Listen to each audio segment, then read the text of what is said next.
Ahora queremos dar comienzo a nuestro estudio y lo vamos a hacer levantando una oración al Señor. Oremos. Padre Celestial, venimos ante tu trono en esta tarde agradeciéndote por el privilegio de encontrarnos en este lugar. No hay un lugar más importante en Los Ángeles donde estar en esta tarde. Pedimos, Señor, que al abrir tu palabra, bendigas nuestro estudio. Abre nuestras mentes para entender las cosas complejas de tu palabra. Y abre nuestros corazones para recibir el mensaje que tienes para nosotros. Gracias, Padre, por la promesa de tu presencia. Reclamamos esa promesa en el precioso nombre de Cristo, nuestro amante Salvador. Amén. En esta serie de temas, vamos a comenzar nuestro estudio en Daniel, el capítulo 7. Luego vamos a estudiar Daniel 8 al 12. Y finalmente nos vamos a trasladar a Apocalipsis 10. Así que nuestro estudio se enfocará hoy primordialmente en Daniel 7. Varios temas en Daniel 8 al 12. Y nuestro estudio primordial es la profecía de Apocalipsis, el capítulo 10. Ahora, lo que quiero mencionar primero en cuanto a Daniel es que el libro de Daniel está dividido en dos libros. Es decir, el libro de Daniel se compone de dos libros. El primer libro consta de los capítulos 1 al 7. El segundo libro del libro de Daniel consta de los capítulos 8 al 12. Esto lo vamos a desmenuzar un poquito más a medida que vamos estudiando. Pero lo que quiero que recuerden ahora es que el libro de Daniel se compone de dos libros en uno. Daniel 1 al 7 y Daniel 8 al 12. Hoy nos vamos a enfocar en el primer libro, Daniel 1 hasta el capítulo 7. Ahora ustedes dirán, pastor, ¿cómo dice usted que Daniel 1 al 7 es un libro completo en sí y Daniel 8 al 12 es otro libro dentro del mismo libro? La razón es muy sencilla. Daniel 1 al 7 está organizado en forma de lo que llaman los eruditos un quiasmo. Es decir, el capítulo 2 y el capítulo 7 están relacionados. El capítulo 3 y el capítulo 6 están relacionados. Y el capítulo 4 y el capítulo 5 están estrechamente relacionados. Permítame explicar un poquito más este asunto. Daniel 1 es la introducción al libro. Así que quiero que piensen de un candelabro. Candelabro tiene 3 brazos. Y entonces tiene también una luz arriba. El capítulo 1 sería la luz de arriba, la introducción a Daniel 1 al 7 y a todo el libro. Luego tenemos el siguiente brazo del candelabro, que consta de Daniel 2 en un lado del brazo y Daniel 7 en el otro lado del brazo. ¿Será que Daniel 2 y Daniel 7 están relacionados estrechamente uno con el otro? Sí. Claro que sí. Porque en Daniel 2 tenemos una imagen con 4 metales. Y en Daniel 7 tenemos un capítulo con 4 bestias. Y todos sabemos que esos 2 capítulos son paralelos. Describen los reinos que se levantan desde Babilonia hasta que Cristo establezca su reino eterno. Es decir, el primer brazo del candelabro, Daniel 2 y Daniel 7, están estrechamente relacionados uno con el otro. El segundo brazo, Daniel 3 y Daniel 6, en un lado del brazo está Daniel 3, en el otro lado del brazo está Daniel el capítulo 6. Esos 2 capítulos están en el mismo brazo porque están estrechamente relacionados también. En Daniel 3 tenemos un decreto de muerte porque 3 jóvenes rehúsan desobedecer la ley de Dios y practicar falsa adoración. Y son echados en un horno de fuego ardiente. En el otro lado del brazo tenemos al profeta Daniel, que por no adorar, como dijo el rey, es echado ¿dónde? En un foso de los leones. Y sus acusadores dicen, no hallaremos nada contra este Daniel, sino en la ley de su Dios. Y entonces le prohíben orar. Así que el brazo que tiene Daniel 3 y Daniel 6 está estrechamente relacionado. Porque Daniel 3, persecución por la ley y la adoración. Daniel 6, persecución por Daniel obedecer la ley de Dios y por rehusar el decreto del rey que le mandaba a no orar a su Dios. Y luego el tercer brazo del candelabro, que es Daniel 4 y Daniel 5, están estrechamente relacionados también. Daniel 4 describe la caída de Nabucodonosor por ser un rey arrogante y orgulloso. Mientras que Daniel 5 describe la caída de otro rey, Belsasar, igualmente orgulloso y autosuficiente. ¿Se dan cuenta que Daniel 1 al 7 es una unidad completa? Daniel 1, la introducción, Daniel 2 y Daniel 7 relacionados, Daniel 3 y Daniel 6 relacionados, Daniel 4 y Daniel 5 relacionados. Es decir, Daniel 1 al 7 es, por así decirlo, un libro dentro del libro. ¿Les quedó claro este punto? Ahora, vamos a Daniel 7 y vamos a repasar. No tenemos tiempo de estudiar todo el capítulo 7 de Daniel, sería una imposibilidad, porque es demasiado extenso y tiene demasiado simbolismo. Pero yo me imagino que la mayoría de los que están aquí han estudiado en algún momento Daniel el capítulo 7. Así que voy a describir el capítulo y nos vamos a enfocar especialmente en la escena del juicio que viene al final de la cadena de eventos que tenemos en este capítulo. Así que vamos a repasar lo que tenemos en Daniel 7, lo que yo llamo la gran cadena profética. En primer lugar, en Daniel 7 tenemos un león. ¿Qué representa el león? El reino de Babilonia. Muy bien, oigo la respuesta. 605 al año 539 a.C. gobernó Babilonia. Luego tenemos un oso. ¿Qué representa el oso?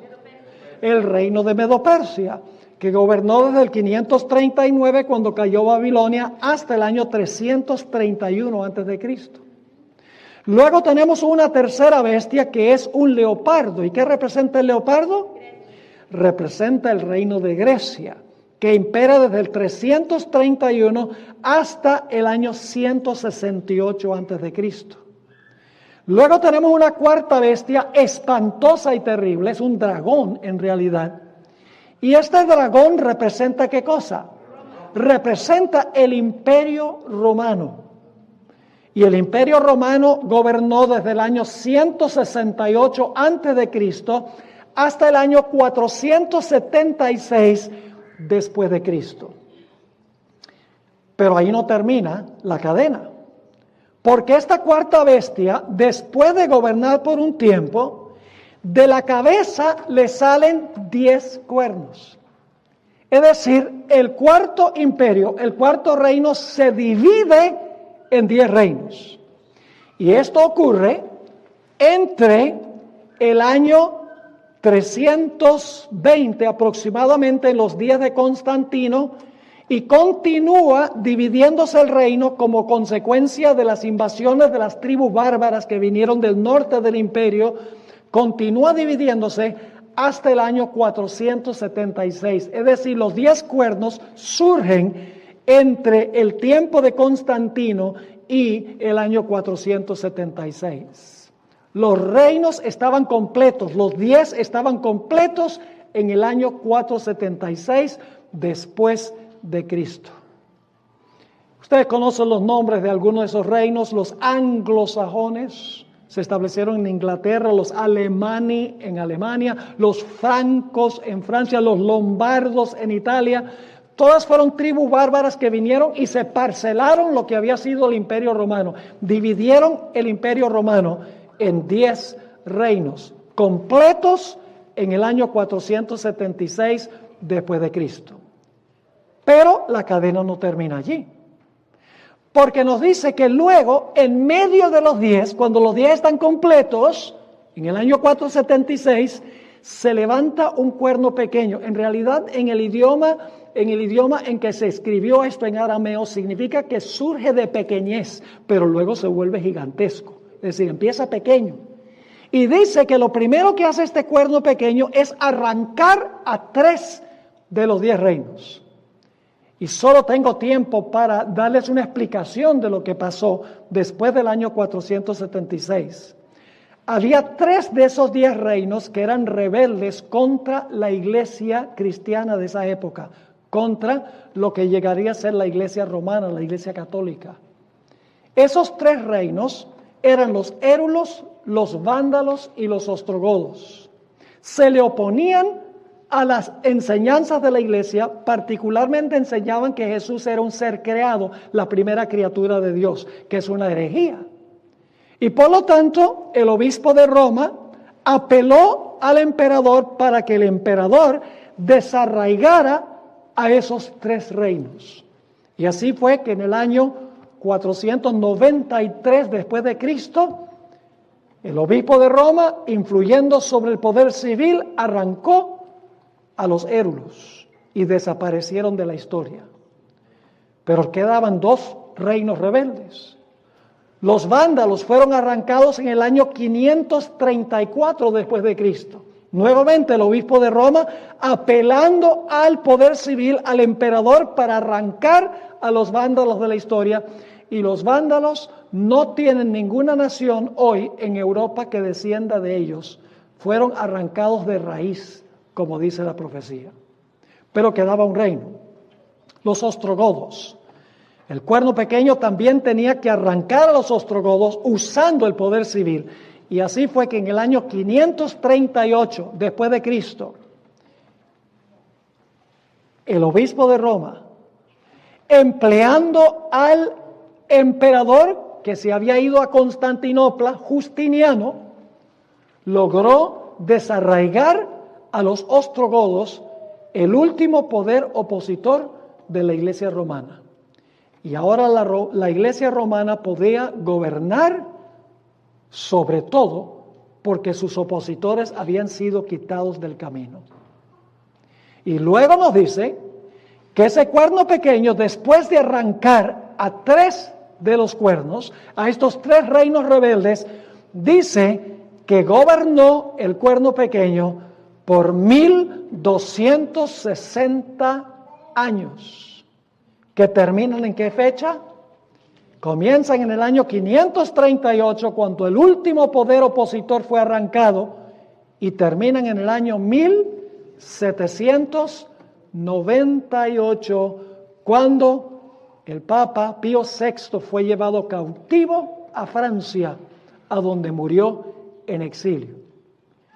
Así que en la cadena profética nos hemos movido de Babilonia a Medo-Persia, a Grecia, al Imperio Romano dividido, al momento entre el 476 y el 538, cuando los 3 reinos rebeldes son arrancados por el cuerno pequeño, ayudado por el poder civil, y luego el cuerno pequeño impera desde el 538 hasta 1798. Nos hemos movido desde el año 605 antes de Cristo hasta el año 1798 después de Cristo, sin paréntesis y sin interrupción.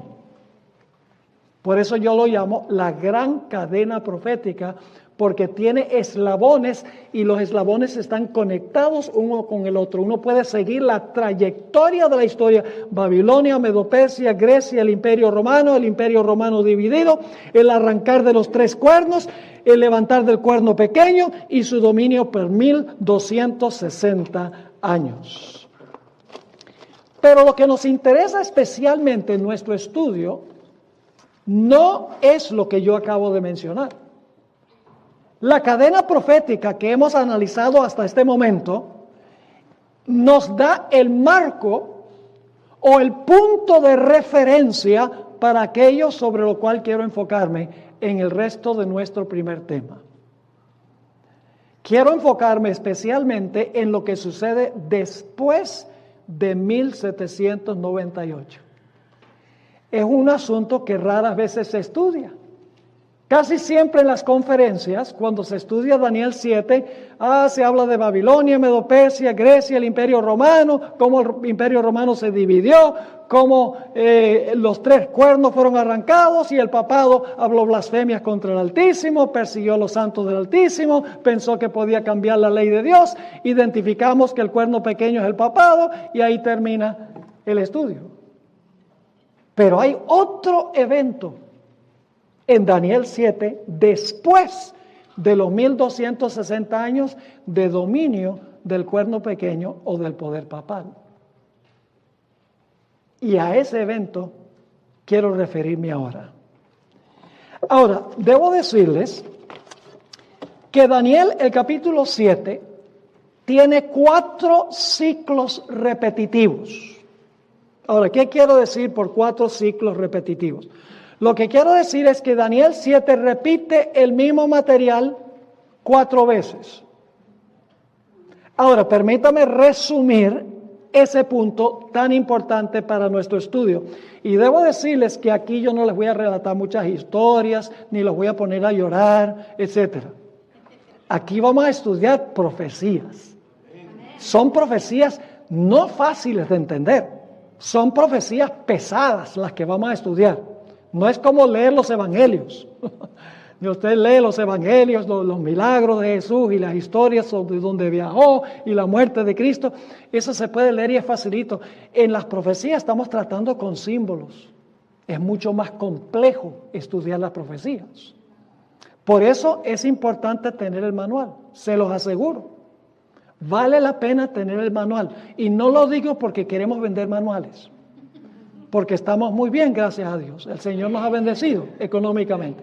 Pero quiero que ustedes lo tengan. Lo estamos vendiendo al costo para beneficiarlos a ustedes. Es vital que tengan el manual. Ahora, ¿cuáles son los 4 ciclos repetitivos? En primer lugar, los versículos 1 al 14 de Daniel 7. Allí tiene uno la visión completa. Ahí tiene uno la visión completa. Ahora, ¿qué queremos decir por la visión completa? Queremos decir, ahí se encuentra Babilonia, Medo-Persia, Grecia, el Imperio Romano, los 10 cuernos, las 10 divisiones del Imperio Romano, el arrancar de los 3 cuernos, el dominio del cuerno pequeño y después de eso una escena del juicio que se realiza en el cielo, que es aquello sobre lo cual me quiero enfocar.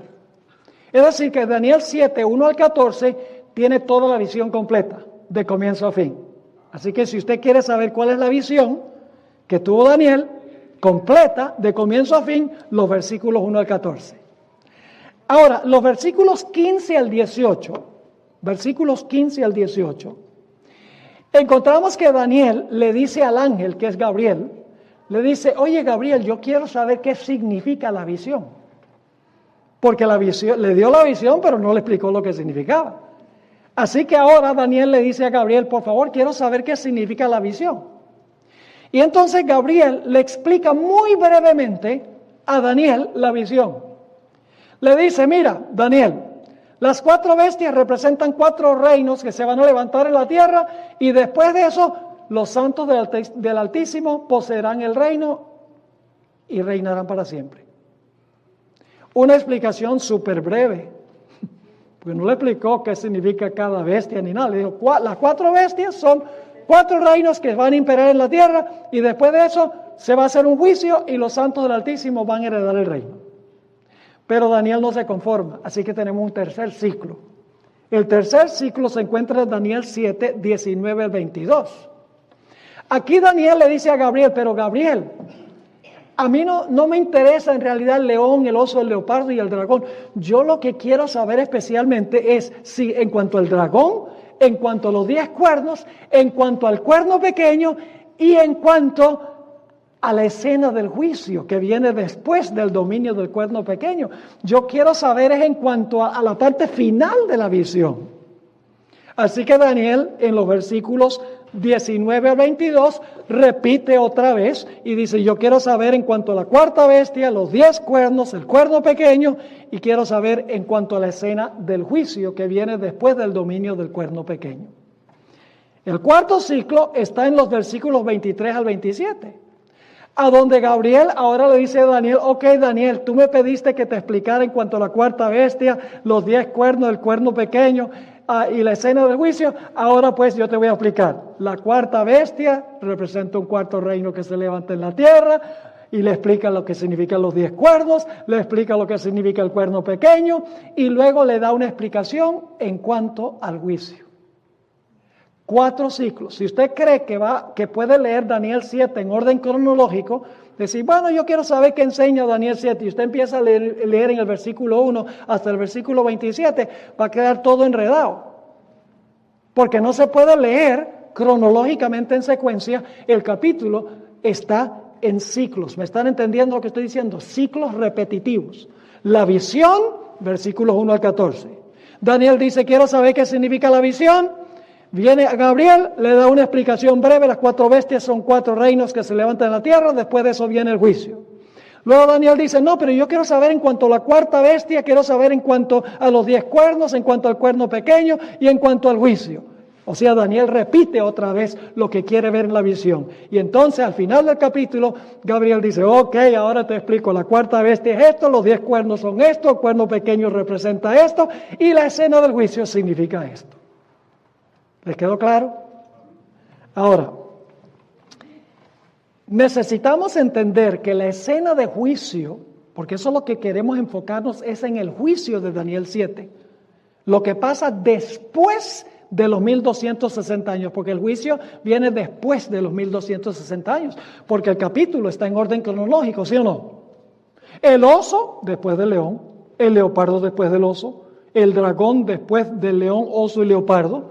Luego entonces viene los 10 cuernos, luego el cuerno pequeño, arranca 3, luego el cuerno pequeño domina. El capítulo está en orden cronológico, los poderes. Lo cual significa que el juicio que viene después de los 1260 años tiene que ocurrir después del año 1798, porque es el próximo evento en la secuencia. Ahora quiero recalcar que en la Biblia el juicio consta de 3 pasos. ¿De cuántos pasos consta el juicio? Consta de 3 pasos. Primero, la investigación del caso. Segundo, la sentencia que se basa en la investigación del caso. Y en tercer lugar, la ejecución de la sentencia que se basa en la sentencia que se dio y en la investigación de la evidencia. Es decir, el concepto bíblico del juicio es muy parecido a los juicios seculares que se realizan en los Estados Unidos. Cuando se va a hacer un juicio, hay un abogado acusador y hay un abogado defensor, ¿sí o no? Y hay un jurado, ¿correcto? ¿Qué es lo primero que se hace en el juicio?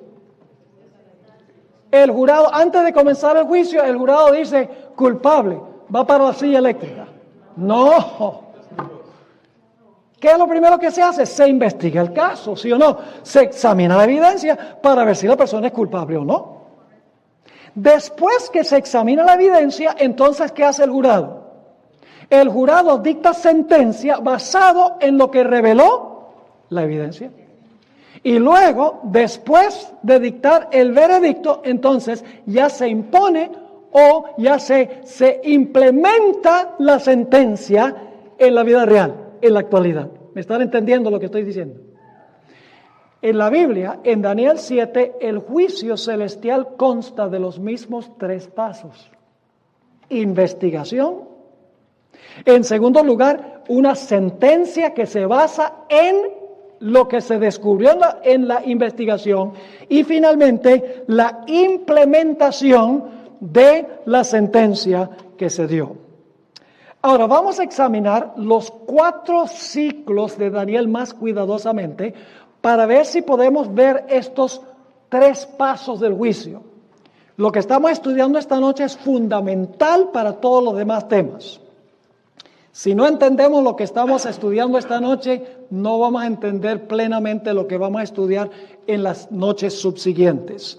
Vamos ahora a Daniel, el capítulo 7, y vamos a leer los versículos 8 al 10 y luego el 13 y 14.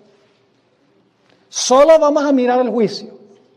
Ya hablamos del león, el oso, el leopardo, el dragón, los 10 cuernos, el cuerno pequeño que arranca 3 y luego domina 1260 años. Eso lo vamos a dejar atrás. Ahora queremos enfocarnos en lo que sucede después de 1798, en algún momento después de 1798.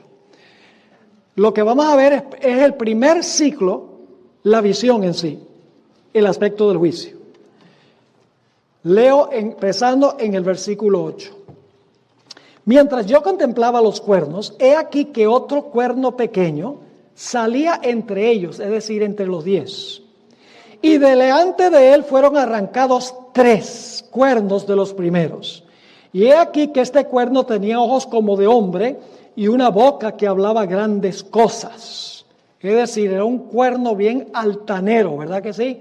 Y dice más adelante en el capítulo que hablaba blasfemias contra el Altísimo, perseguía a los santos del Altísimo y pensó que podía inclusive cambiar la ley de Dios. Versículo 9. Estuve mirando hasta que fueron puestos tronos y se sentó un anciano de días. Ahora paremos un momento allí. ¿Quién es el anciano de días? Dios el Padre es el anciano de días.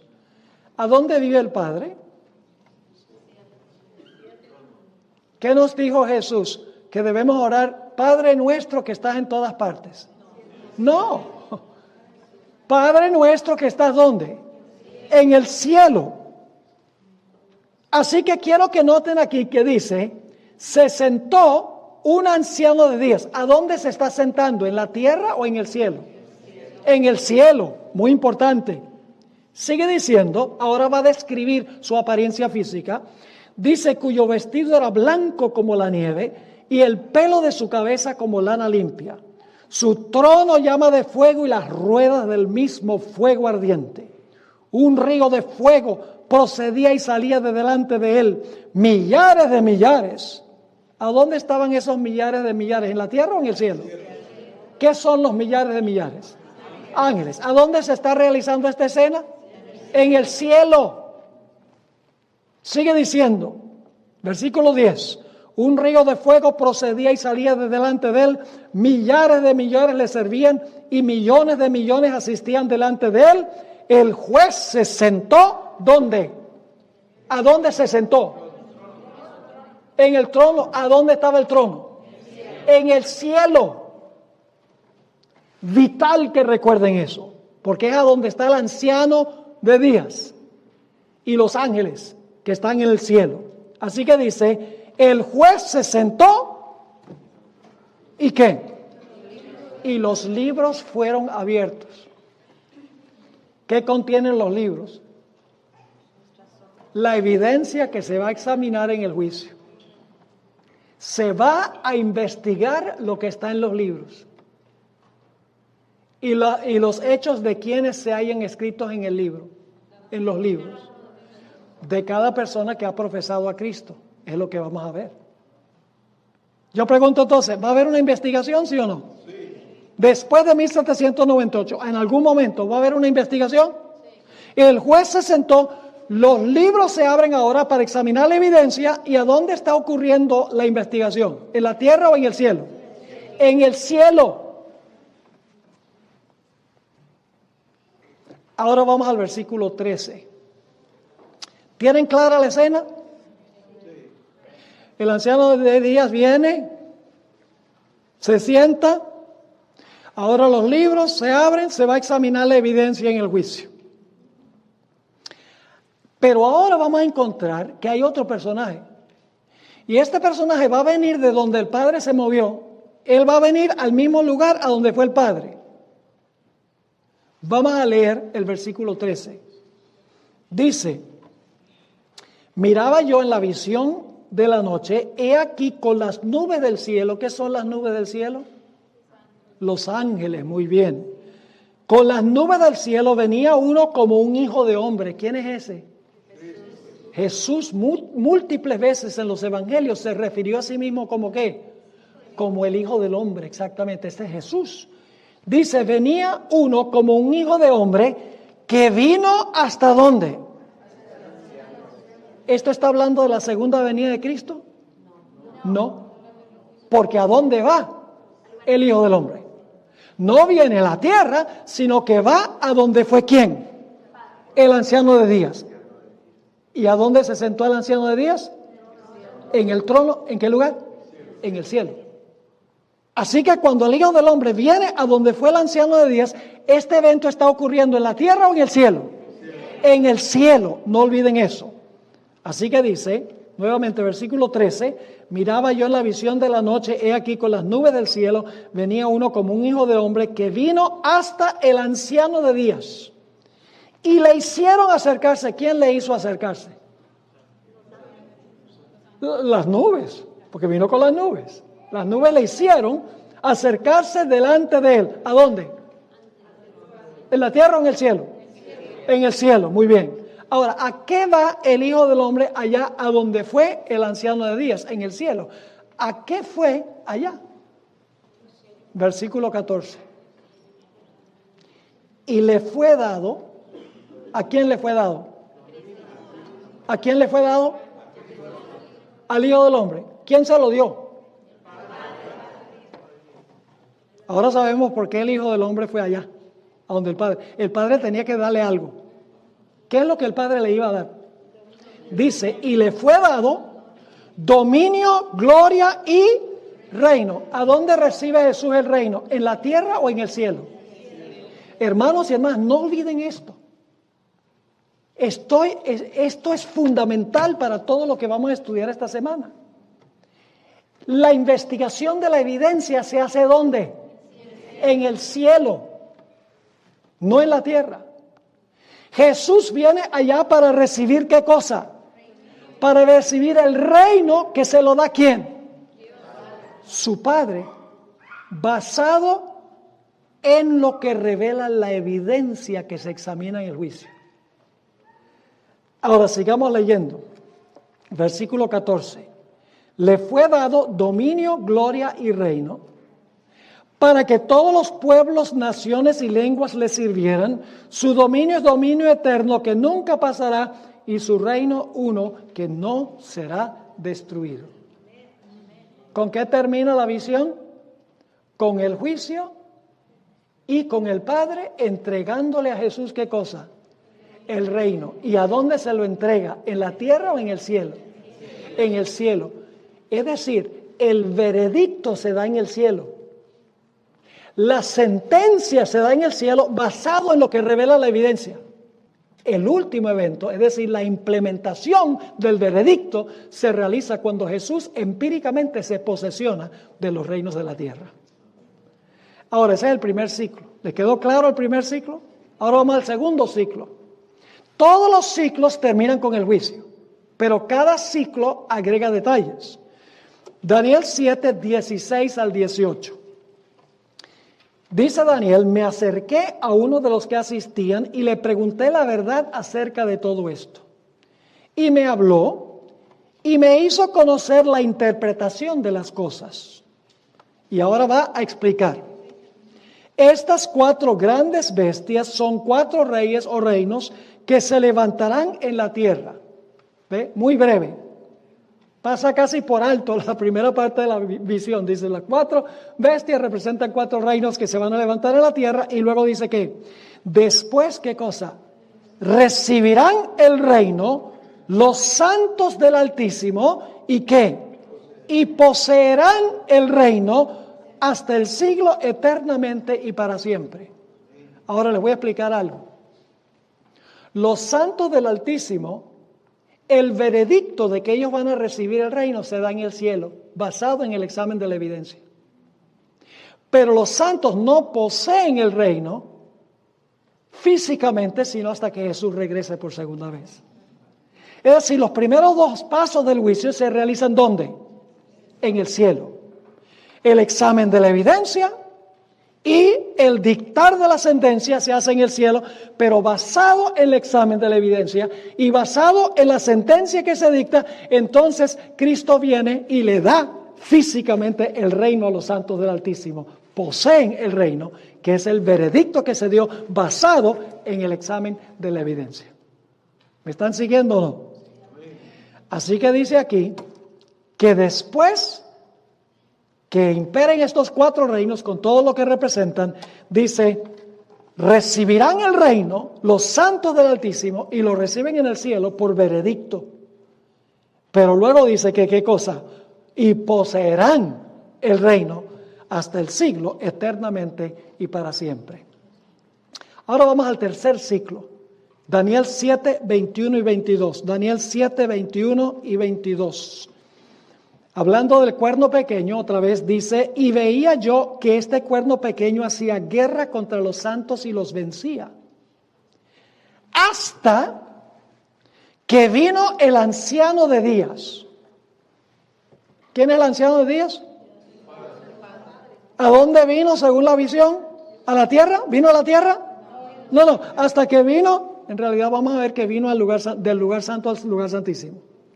Eso lo vamos a estudiar un poco más adelante. El Padre se mueve del lugar santo del santuario al lugar santísimo. Y luego Jesús se mueve del lugar santo del santuario al lugar santísimo. Y esto ocurre en 1844, cuando comienza el juicio. Todo esto lo vamos a estudiar. Así que dice aquí, yo veía este cuerno que hacía guerra contra los santos y los vencía, hasta que vino el anciano de días, y el anciano de días se mueve ¿dónde? ¿En la tierra o en el cielo? En el cielo, según la visión. Recuerden que esta es una explicación de la visión. Y ahora noten lo que dice, y se dio el juicio en favor de los santos del Altísimo. Yo pregunto, ¿ese es el veredicto? ¿Un juicio a favor de los santos? ¿Sería el veredicto? Sí. Por ejemplo, si hay un acusado en un tribunal, se examina la evidencia y se descubre que la persona no es culpable, entonces, ¿qué dice el jurado del juez? La persona no es ¿qué? No es culpable. Y entonces, ¿qué sucede? Lo sueltan. Implementan la sentencia o el veredicto. Así que aquí está diciendo que viene el anciano de días, se hace un juicio en favor de los santos del Altísimo y luego dice, y llegó el tiempo y los santos recibieron el reino. Ahí está la implementación del veredicto. No sé si lo captaron o no. 3 pasos. En primer lugar, viene el anciano de días, el juez se sienta, los libros ¿qué? Se abren, se va a examinar la evidencia. Luego, se examinan los casos de los santos del Altísimo, se descubre que son inocentes y se da una sentencia o un veredicto en favor de ellos, en el cielo. Y luego, Cristo regresa y le entrega a los santos lo que se dictó en el veredicto, en la sentencia, le entrega el reino físicamente a los santos. Hermanos y hermanas, esto es vital, crucial para todo lo que vamos a estudiar durante el transcurso de esta semana. Yo les animo de que hagan el esfuerzo, son solamente 5 días, hermanos y hermanas.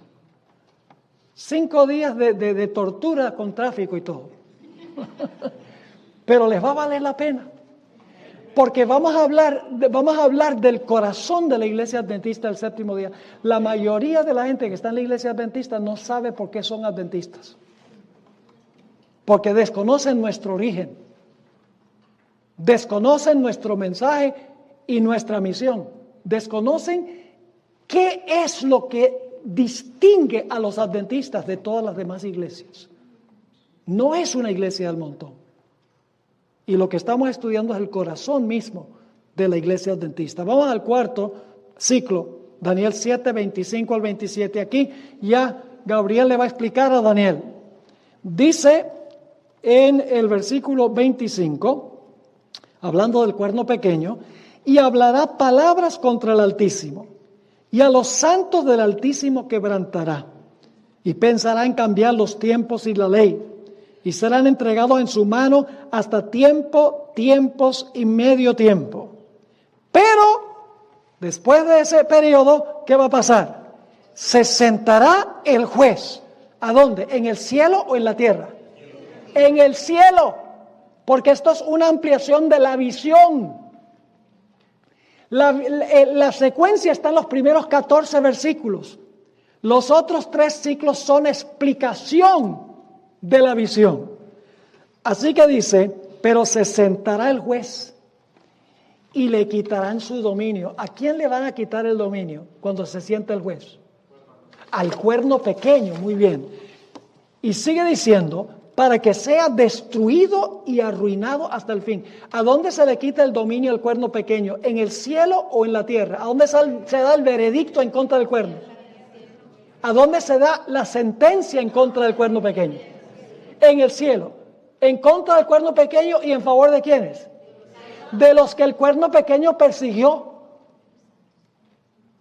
Esa sentencia se da en el cielo cuando se examina la evidencia. Pero luego viene el tiempo en que Cristo va a resucitar a todos esos mártires y les va a entregar el reino. Ese es cuando Cristo venga. Sigue diciendo entonces, versículo 27, y que el reino y el dominio y la majestad de los reinos debajo de todo el cielo sea dado al pueblo de los santos del Altísimo, cuyo reino es reino eterno, y todos los dominios les servirán y obedecerán. Ahí es cuando ya reciben la recompensa. ¿Les quedó claro el punto? Ahora, permítanme leerles una cita del espíritu de profecía muy interesante. La hermana White entendió esto. Cada vez que yo estudio a la hermana White me maravillo más de la luz que Dios le dio a esta mujer. Extraordinario. Necesitamos preguntarnos, ¿qué es el reino? Que va Jesús al anciano de días para recibir, basado en la investigación de la evidencia. Nosotros generalmente pensamos de un reino en términos geográficos. Por ejemplo, hablamos del Reino Unido. ¿Qué les viene a la mente cuando hablamos del Reino Unido? Inglaterra, Gales, Escocia, Irlanda, Inglaterra. Ese es el Reino Unido. Pero en la Biblia el reino no se entiende geográficamente. El reino se compone de los súbditos del reino. Los súbditos del reino son el reino. La gente que compone el reino son el reino. Así que ¿a qué va Jesús? Allá a donde está el anciano de días. ¿Por qué se abren los libros? El propósito es, se abren los libros para revelarle al universo quién en verdad es qué. ¿Quién en verdad es integrante del reino de Cristo? Y ustedes dicen, pero Pastor Bor, ¿por qué se tiene que hacer un juicio para determinar quién integra el reino de Cristo? ¿Quién es miembro del reino de Cristo? En un momento les voy a explicar por qué se necesita hacer esa investigación de lo que está en los libros. Pero vamos a leer esta cita primero del Espíritu de Profecía. Primeros Escritos, página 280. La hermana White está hablando de cuando se cierra la puerta de la gracia. Todos los casos habían sido fallados para vida o para muerte. Cuando se cierra la puerta de la oportunidad, todos los casos están decididos, dice ella.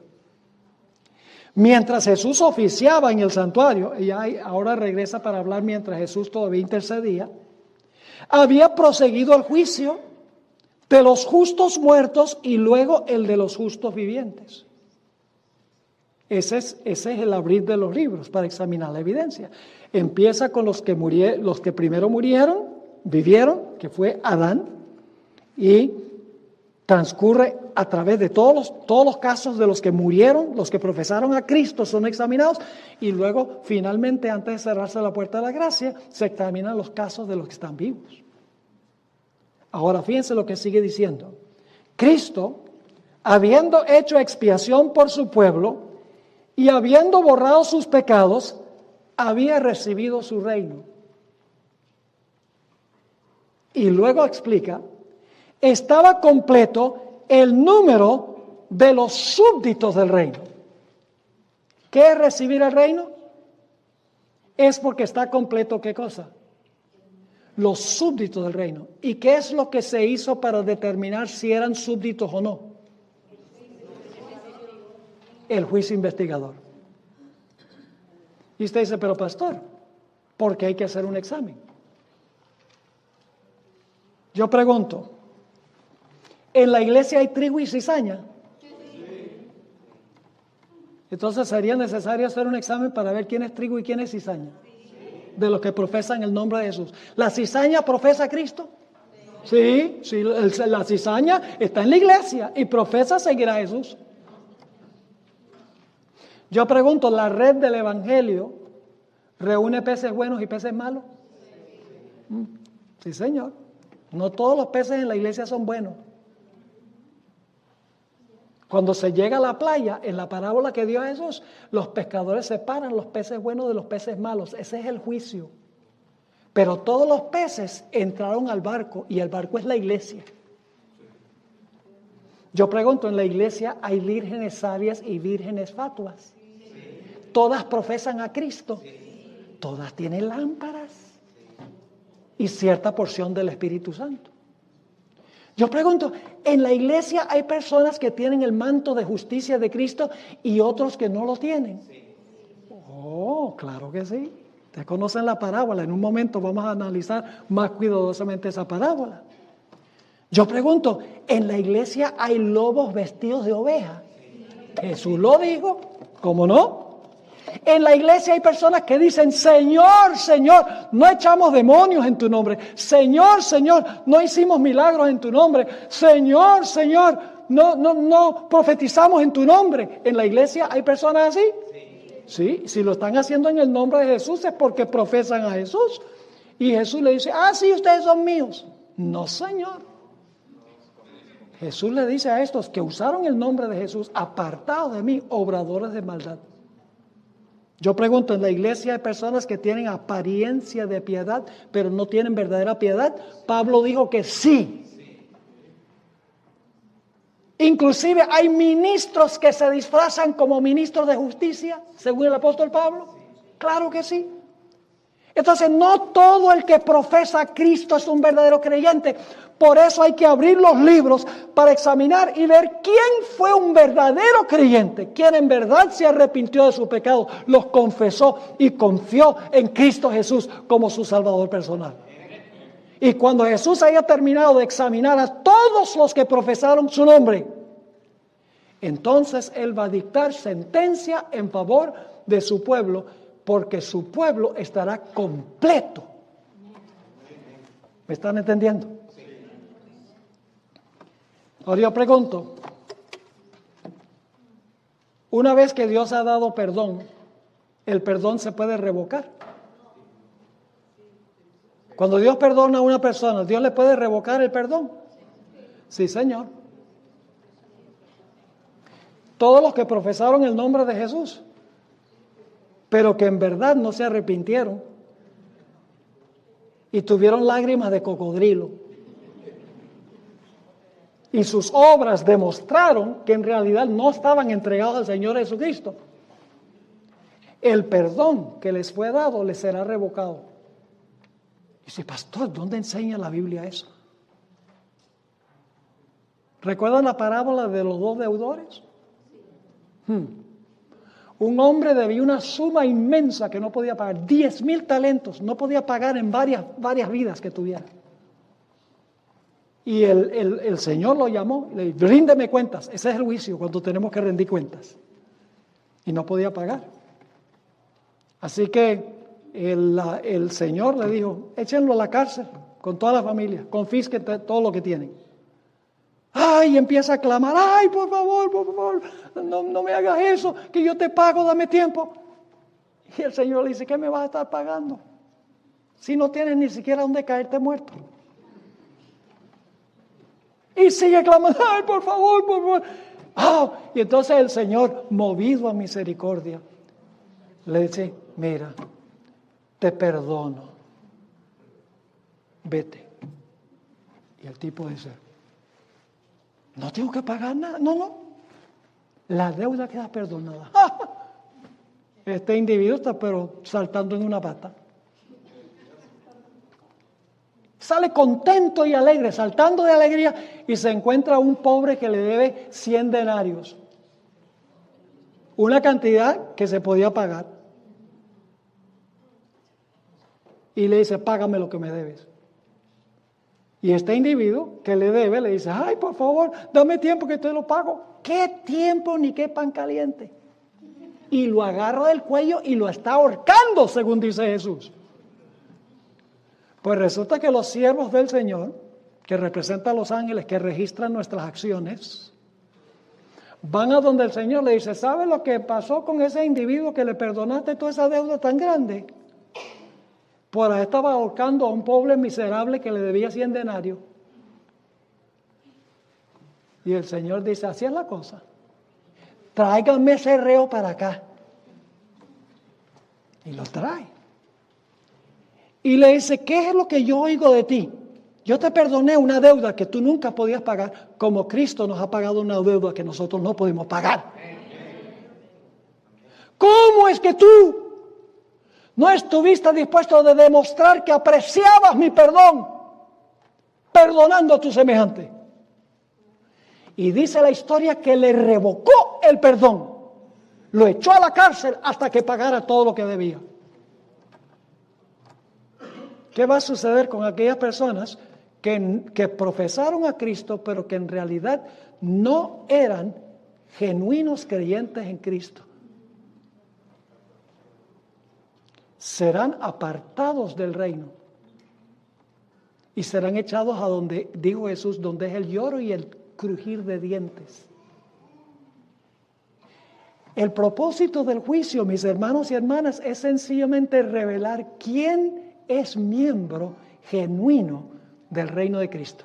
Y cuando se haya examinado a todos, el reino de Cristo está completo y el Padre le va a dar el reino en el cielo. Y entonces cuando Cristo regrese, nos va a empíricamente a dar el reino.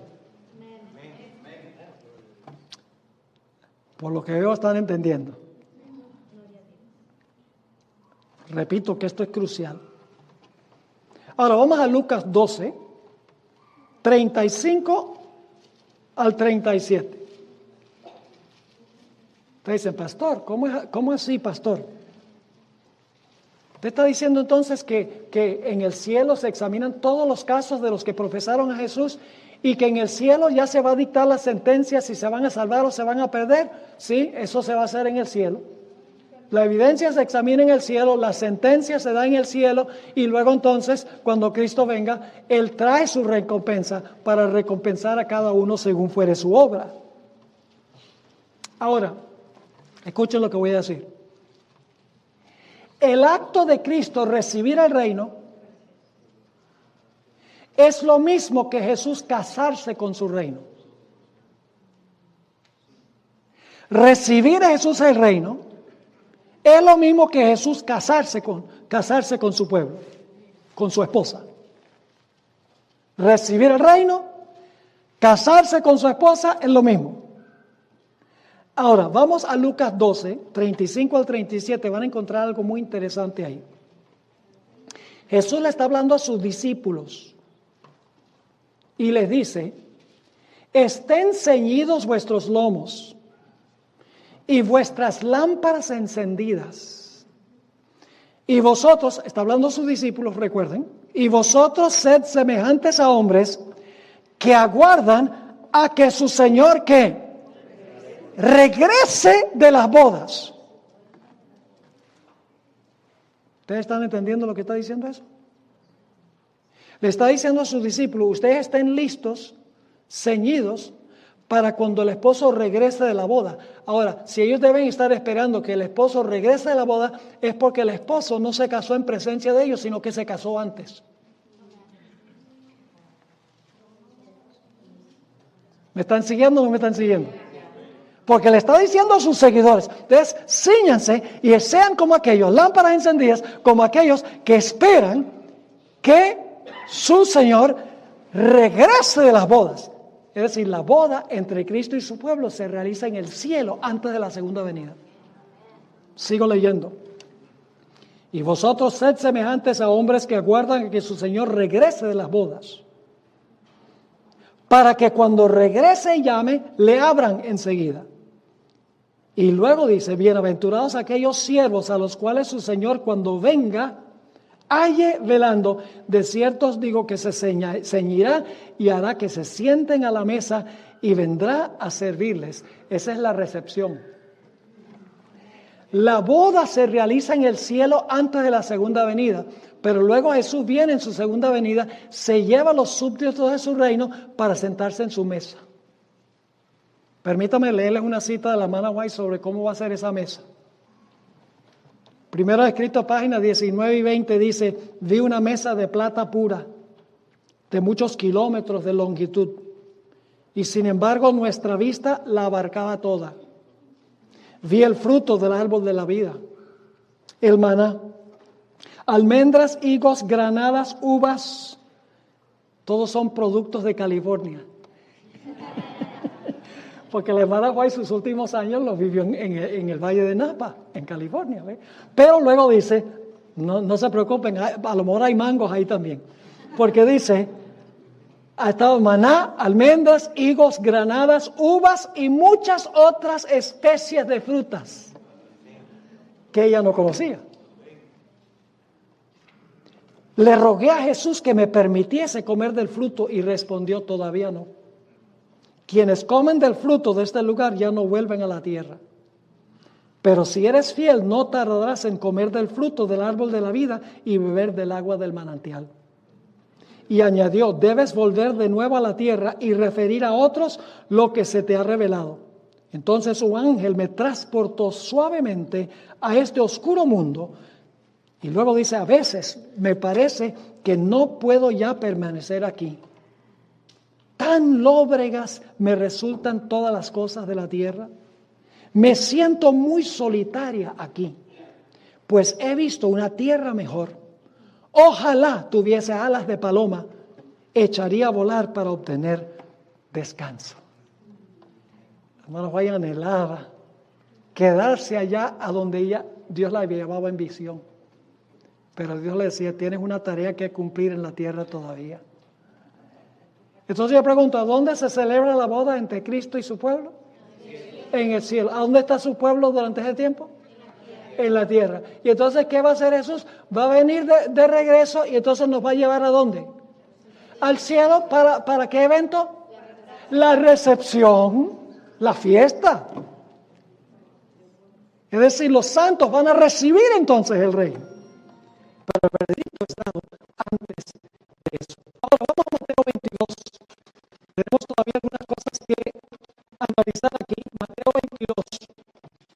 Les voy a relatar algo sobre este capítulo. En los versículos 1 a 14, Jesús da una parábola. La parábola del gran banquete. Y les voy a resumir la primera parte de esta parábola de Jesús. Dice que se da una invitación a los judíos y los judíos rechazan la primera invitación. Esa es la invitación que se dio a los judíos en el Antiguo Testamento, de aceptar al Mesías. Luego dice que es muerto, los toros son muertos, representa la muerte de Cristo. Los toros representaban la muerte de Cristo. Y después que los toros son sacrificados, entonces se da una segunda invitación al pueblo judío y el pueblo judío rechaza la segunda invitación. Después de la muerte de Cristo, se le predicó a los judíos y los judíos volvieron a rechazar. Así que se dice que el rey se enojó y mandó a destruir la ciudad de esos asesinos, que resulta de la destrucción de Jerusalén en el año 70. Pero todavía era necesario dar una invitación. Las primeras dos invitaciones las rechazó el pueblo judío. Así que se da la orden, vayan ahora a todas partes del mundo, a los caminos, que Jesús se refirió ir a los gentiles. Y dice, inviten a todo el mundo para venir a la boda. Y así, Pablo y los apóstoles salieron y predicaron el evangelio en todo el mundo. Y todavía se está predicando el evangelio en todo el mundo. Y luego entonces viene el momento en que se termina la predicación del evangelio. Y ahora se va a examinar los casos de todas las personas que profesan haber aceptado a Jesús. Vamos a leer Mateo 22, 11 al versículo 13. Mateo 22, 11 al 13. Después que todos han sido invitados a la boda y la gente ha entrado para la celebración de la boda no se ha realizado todavía. Pero todos están allí para la boda.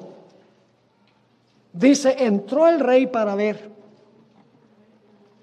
Esa palabra ver en el idioma griego no es la palabra común para ver. En griego la palabra ver común es blepo. Esta palabra es distinta. Esta palabra es theaomai, que se debe traducir que el rey entró para examinar o escudriñar a los invitados. Así que dice, entró el rey para ver a los convidados, es decir, los que aceptaron la invitación a la boda. Y vio allí un hombre que no estaba vestido de boda.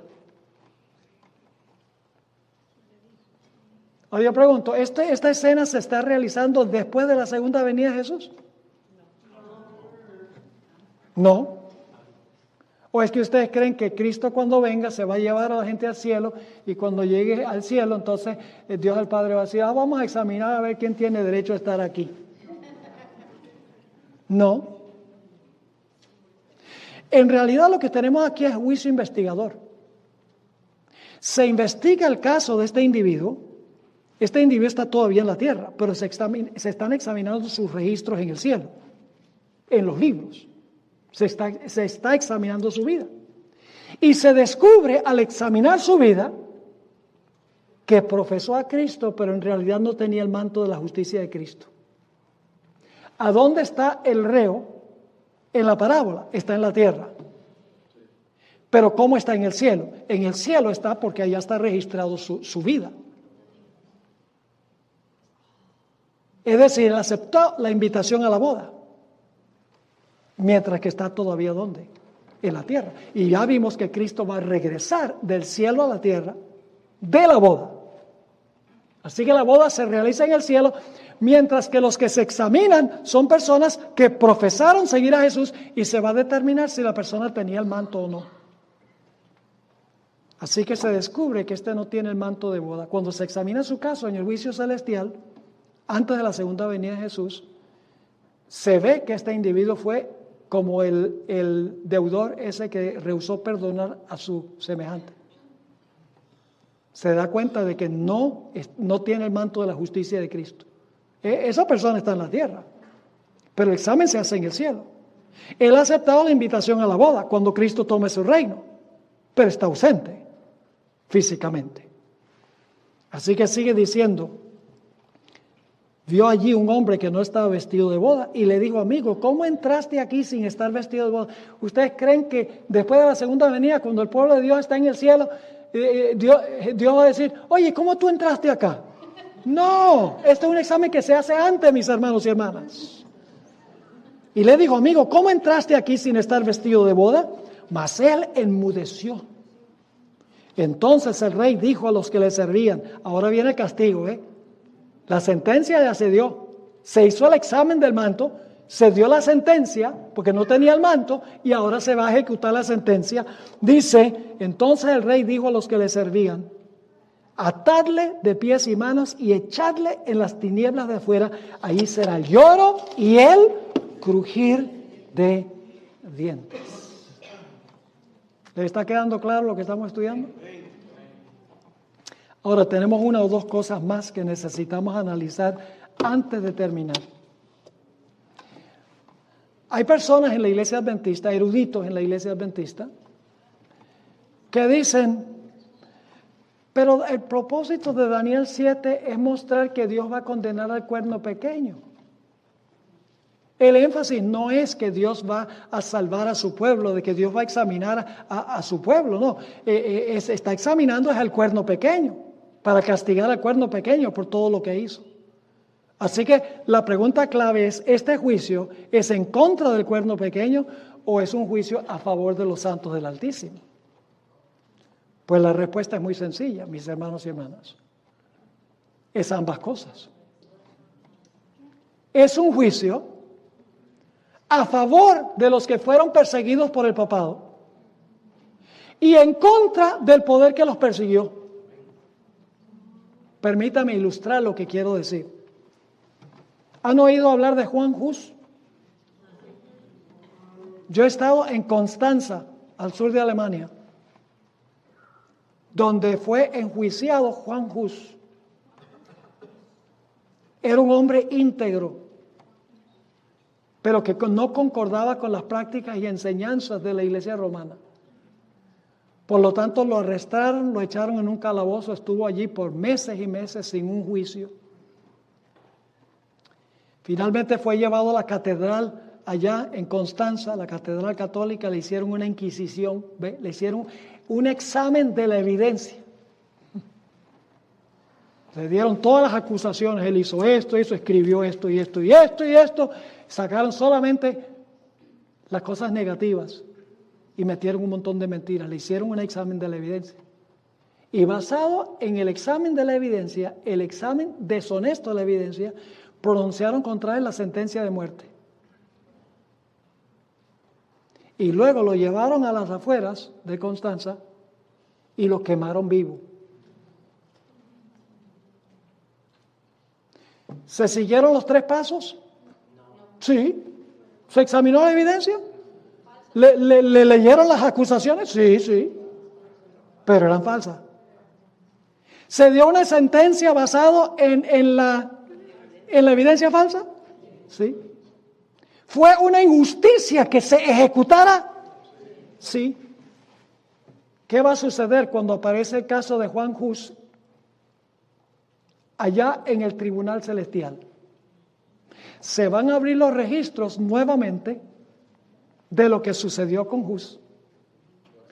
Y el jurado celestial, el tribunal celestial, va a enderezar el juicio equivocado que se emitió aquí.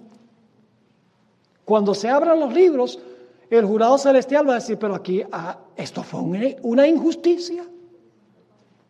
Este hombre no era culpable, este hombre era inocente. A este hombre hay que cambiarle la sentencia. En vez de muerte, a este hombre hay que resucitarlo.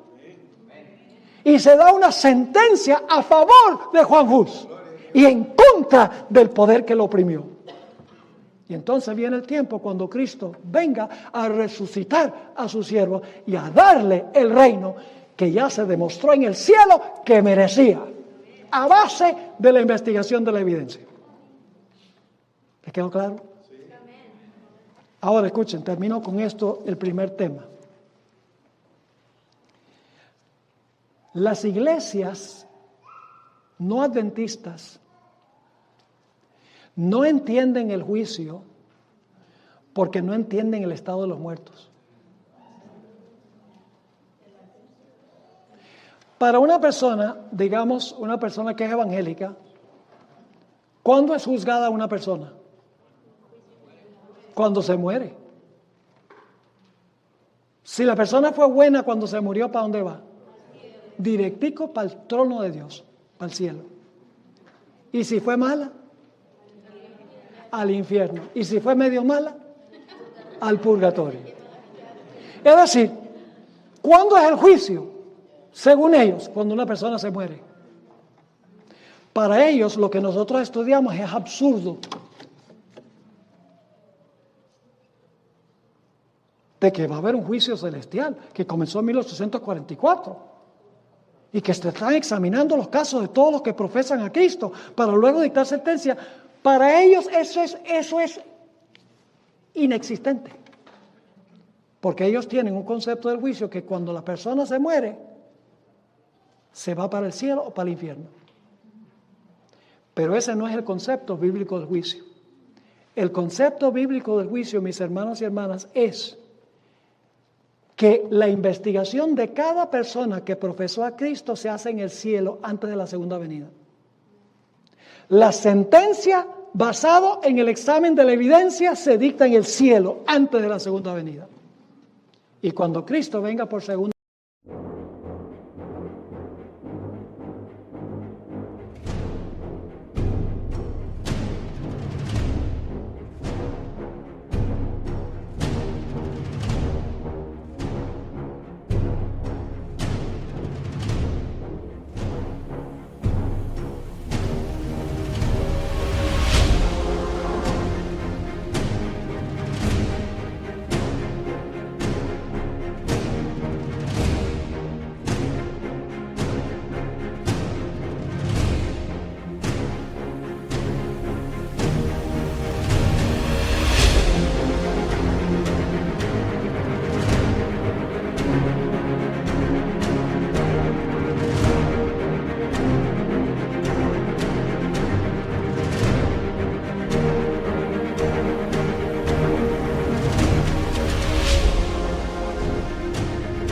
vez.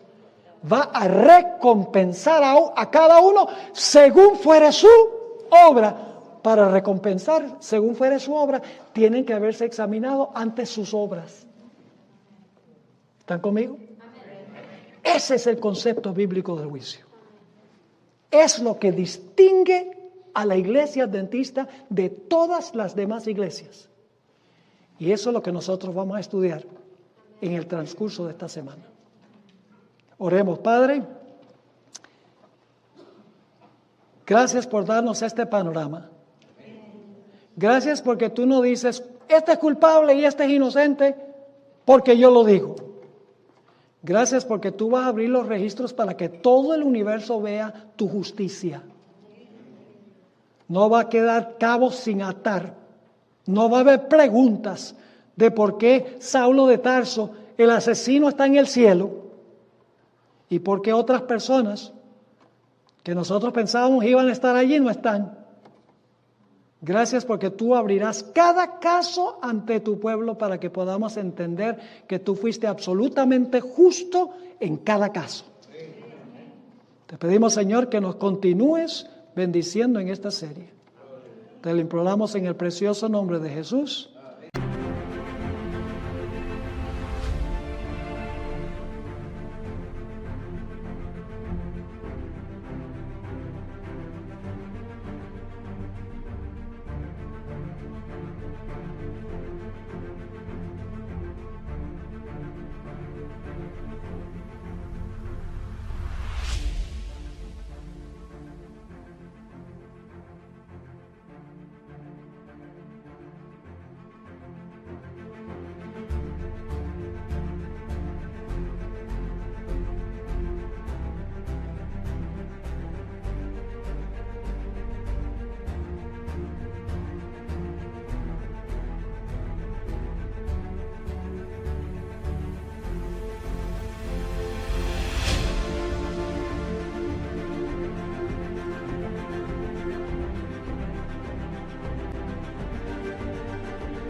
Amén.